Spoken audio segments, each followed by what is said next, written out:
கிறிஸ்துவுக்குள் பிரியமான சகோதர சகோதரிகளே, இன்றைய நாளில் நாம் அநேக காரியங்களில் நாம் சோர்ந்து போகிறோம். நிறைய காரியங்களில் நாம் சோர்ந்து போகிறோம்.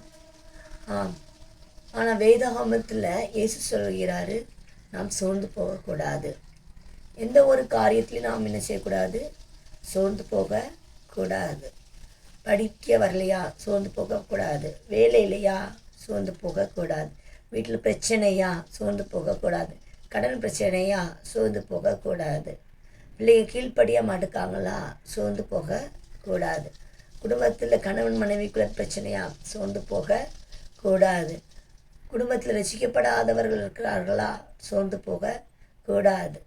பிரியமானவர்களே, எந்த காரியத்தை நம்ம சோர்ந்து போகிறது ஆண்டவருக்கு சித்தமாக கிடையவே கிடையாது. இது நம்ம சோர்ந்து போகாமல் இருக்க வேண்டும் என்பது ஆணுடைய விருப்பமாக இருக்கிறது. நிறைய பேர் சோர்ந்து போயிருந்தீங்க. நம்ம எதிலெல்லாம் இந்த நாளை சோர்ந்து போகக்கூடாது.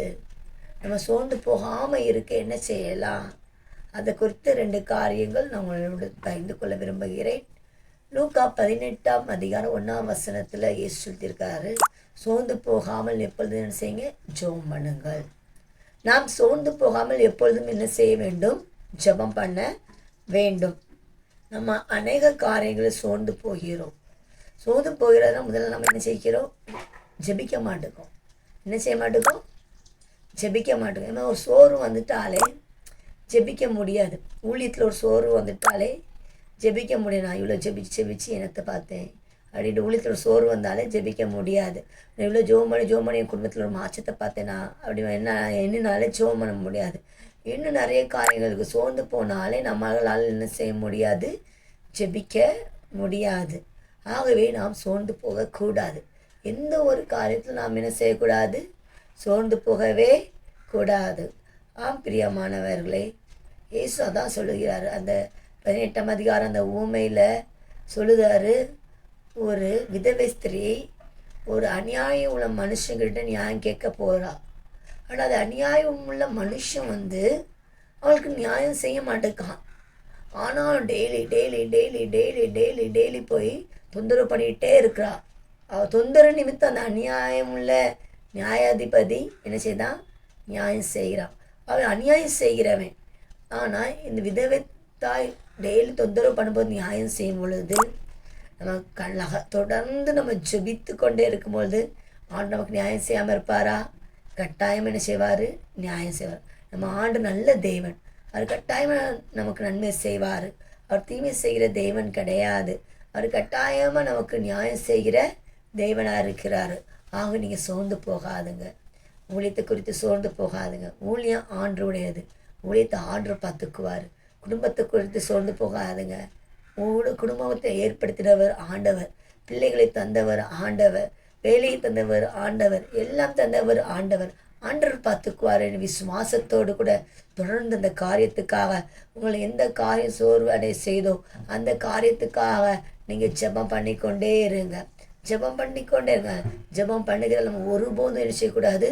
சோர்ந்து போகக்கூடாது. பிசாசானவன் நமக்கு சோர்வை கொண்டு வருவான். ஜெபிக்கக்கூடாது அப்படின்னு ஒரு சோர்வை கொண்டு வருவான். ஆனால் நீங்கள் அந்த சோர்வுக்கு இடம் கொடுக்காதுங்க. நம்ம ஜெபிக்கும்போது தான் நம்ம ஆசீர்வாதத்தை வச்சுக்கொள்ள முடியும். சோர்ந்து போகாமல் இன்னும் அந்த காரியத்துக்காக ஜெபம் பண்ணுங்க. இன்னும் அதிகம் அந்த காரியத்துக்காக ஜெபம் பண்ணுங்க. நீங்கள் ஜெபம் பண்ணும்போது ஆண்டு சொல்லுவார்.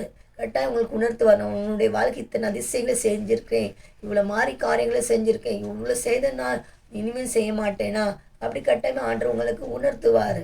கட்டாயம் உணர்த்துகிற தேவனாக இருக்கிறாரு. நாங்களும் பார்த்துருக்கோம். ஊழியத்தின் பாதையில் சோறுகள் வரும். ஜெபிச்சு என்னது அப்படின்னு யோசனை வரும்பொழுது ஆண்டவர் உணர்த்துவார். நம்ம எப்படிப்பட்ட சூழ்நிலையில் ஊழியங்கள் ஆரம்பித்தோம். நான் ஆண்டவர் இப்போ எப்படிப்பட்ட நிலைக்கு கொண்டு வந்திருக்கிறாரு. இவ்வளோ செய்த ஆண்டவர் இனிமேல் என்ன செய்வார்? கொண்டு போவார். அது விசுவாசத்தோடு நம்ம என்ன செய்யணும்? சோர்ந்து போகவே கூடாது. தொடர்ந்து செபிச்சுட்டு இருக்கணும். பிசாசோட மிகப்பெரிய ஆயுதமே நம்மளை சோர்வடைய வைக்கலாம். நம்ம சோர்வடைந்தோம்னா நம்மளால் ஜெபிக்க முடியாது. எலியாவை பாருங்கள், சோர்வடைந்து ஒரு சூறச்செடி நிழலில் படுத்துட்டான், தூங்கிட்டே இருக்கிறான். ஆண்டு சொல்ல, எலியாவை உனக்கு இங்கே என்ன வேலை? நீ போக வேண்டிய பிரயாணம் வெகு தூரம். ஆகவே எலியா போல் நம்ம சோர்ந்து போய் ஒரு இடத்துல படுத்துகிட்டே இருக்காதுங்க. சோர்ந்து போய் ஒரு இடத்துல குறுகி போய் ஒரு இடத்துல இருந்துடாதுங்க. நீங்கள் போக வேண்டிய தூரம் வெகு தூரமாக இருக்கிறது. எலியாவை போல நீங்கள் போக வேண்டிய தூரம் வெகு தூரமாக இருக்குது. ஊழியமாக இருக்கட்டும், குடும்ப லைஃபாக இருக்கட்டும், எது வேணாலும் இருக்கட்டும், நீங்கள் போக வேண்டிய தூரம் வெகு தூரமாக இருக்குது. உங்களுக்கு வச்சிருக்க ஆசீர்வாதம் ஒரு மிகப்பெரியதான ஆசீர்வாதமாக இருக்கிறது. ஆகவே நீங்கள் என்ன செய்யாதுங்க, சோர்ந்து போகாதீர்கள், தொடர்ந்து முன்னேறி கொண்டே இருங்க. ஆனால் உங்களுக்கு வைத்திருக்க ஆசீர்வாதத்தை நீங்கள் என்ன செய்ய முடியும், பெற்றுக்கொள்ள முடியும். பிரியமானவர்களே, சோர்ந்து போகாமல் நம்ம என்ன செய்யணும், ஜெபிக்க வேண்டும். ரெண்டாவது, எந்த காரியத்தில் நாம் சோர்ந்து போகக்கூடாது. ரோமரில் பார்க்கும் பொழுது ரோமர் 2ஆம் அதிகாரம் 7ஆம் வசனம், சோர்ந்து போகாமல் நற்கிரிகளை செய்து மகிமையும் கனத்தையும் அழியாமையும் தேடுகிறவர்களுக்கு நித்திய ஜீவன் அளிப்பார். ஆமென். சோர்ந்து போகாமல் நம்ம நற்கிரிகள் செய்யணும். நம்ம நன்மையான காரியங்கள் மற்றவர்கள் செய்யணும். முதல்ல சபையில் செய்யணும். அதே போல் நம்ம சுற்றில் இருக்க ஜனங்களுக்கு, நம்ம குடும்பத்தில் உள்ளவங்களுக்கு நன்மை செய்யணும். ஆமென். நன்மை செய்கிறதுல நம்ம என்ன செய்யக்கூடாது, சோர்ந்து போகக்கூடாது. நான் இவ்வளோ நன்மை செஞ்சாலும் உண்மையை அவங்க புரிஞ்சிக்க மாட்டேங்காங்க. நான் எவ்வளோ நன்மை செய்கிறேன், ஆனாலும் எனக்கு தீமை தான் வருது அப்படின்னு நினைக்காதுங்க. ஆண்டு நம்மளை நன்மை செய்ய தான் வைத்திருக்கிறாரு. அவங்க தீமை செய்கிறவங்க, அவங்க தீமை தான் செய்வாங்க. ஆனால் ஆண்டு நம்மளை நன்மை செய்வதற்காக தான் சிருஷ்டித்திருக்காரு. ஆகவே நாம் என்ன செய்ய வேண்டும், நன்மை செய்ய வேண்டும். நன்மை செய்கிறதுல ஒருபொழுதும் நாம் சோர்ந்து போகவே கூடாது. நாம் யாருக்காக நன்மை செய்கிறோம், ஆண்டவருக்காக. ஆண்டவர் நம்மகிட்ட சொல்லியிருக்கிறாரு, நன்மை செய்யுங்கள் நெஞ்சு.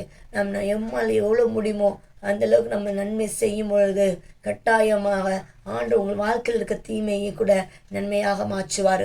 யோசேப்பு அவனுடைய சகோதரர்கள் தீமை செய்தாங்க, தீமை செய்து கிடங்களை தள்ளுனாங்க, எல்லாம் பண்ணினாங்க. ஆனால் யோசேப்பு உன் சகோதரர்களை வெறுக்கலை. என்ன சொல்ல, நீங்கள் எனக்கு தீமை செய்தீர்கள், ஆனால் என் தேவனும் எனக்கு அதை என்ன செய்தார், நன்மையாக முடிய பண்ணினார். ஆகவே நமக்கு எல்லாரும் தீமை செய்யலாம், ஆனால் நம்ம பதிலுக்கு தீமை செய்யக்கூடாது. இயேசு தான் சொல்லியிருக்கிறாரு, தீமையோடு கூட நீ என்ன செய்யாதே, எதிர்த்து நிற்காதே. தீமையோடு நம்ம எதிர்த்து நிற்கக்கூடாது. பழைய ஏற்பாட்டில் கண்ணுக்கு கண் பல்லுக்கு பல், ஆனால் புதிய ஏற்பாட்டில் நம்ம தீமையோடு கூட என்ன செய்யக்கூடாது, எதிர்த்துக்கு நிற்கக்கூடாது. தீமையை பார்த்து நம்ம தான் என்ன செய்யணும், விலகி போகணும். தீமை செய்கிறதுக்கு நம்ம என்ன செய்யணும், நன்மை செய்யணும். நமக்கு யார் அநியாயம் பண்ணாங்க, நமக்கு யார் கெடுதல் பண்ணாங்க, அவங்க அப்படி பண்ணாங்க, நான் இப்படி தான், அப்படி இல்லை, வேண்டாம் வேண்டாம். பிரியமானவர்கள், நீங்கள் நன்மை செய்யுங்க. நாம் நன்மை செய்யும் பொழுது ஆண்டுடைய ஆசீர்வாதத்தையும் பெறுவோம். மற்றவங்க நம்மளை என்ன செய்வாங்க, மதிக்கவும் செய்வாங்க. நம்ம இவ்வளோ தீமை செஞ்சவங்க நமக்கு நன்மை தானே செய்யலாங்கண்டு நம்மளை நேசிப்பாங்க. பிரியமானவர்களே, தீமையாக செய்யாதுங்க. தீமையை நன்மையால் வெல்லு என்று பேது சொல்லுகிறார். நம்ம தீமையால் வெல்லக்கூடாது, தீமையை நன்மையினால் வெல்லணும். ஆமென். பிரியமானவர்களே, நற்கிரிகளை செய்யுங்க, நன்மை செய்யுங்க, சோர்ந்து போகாதுங்க. அது செய்கிறது சோர்ந்து போகாதுங்க. கர்த்தர் தாமே உங்களை ஆசீர்வதிப்பராக. நாம் ஜெபிக்கலாமா?